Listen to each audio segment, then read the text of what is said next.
They began unofficially, guerrilla teams, designers, engineers in America, Japan, after hours, under the radar, working on a dream. When Nissan gave Project Z the official green light, they hit the ground running.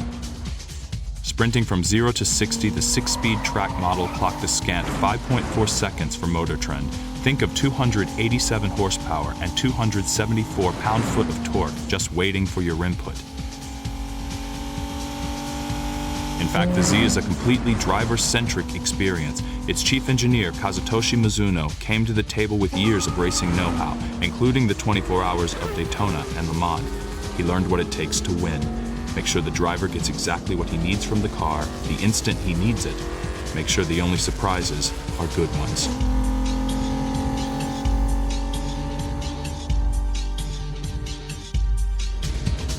Mizuno promoted a concept called flat ride.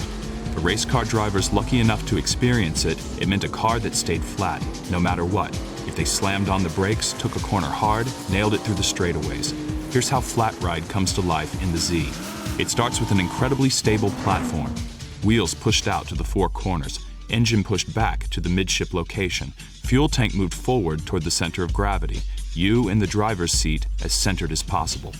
The result is Z's uncanny 53-47 front-rear weight distribution. Watch its magic through a corner. As you're braking on approach, weight naturally shifts to the front, preloading the tires and enhancing steering grip. As you let off the brakes and apply the throttle, weight transfers to the rear.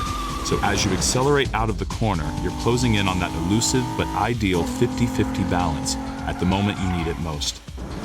It's the ideal platform for Z's ultra-light, mostly aluminum multi-link suspension. The payoff? Optimal contact between rubber and asphalt. Flat tracking. It's a race car driver's dream. Only this time, you get to drive. Huge 11.5-inch rotors come standard on most Zs. Track models get Brembos, the ultimate grabbers, with rotors over a foot in diameter coupled with 4 piston calipers, because the better the stopping power, the less time on the brakes, and the less time on the brakes, the more time on the throttle.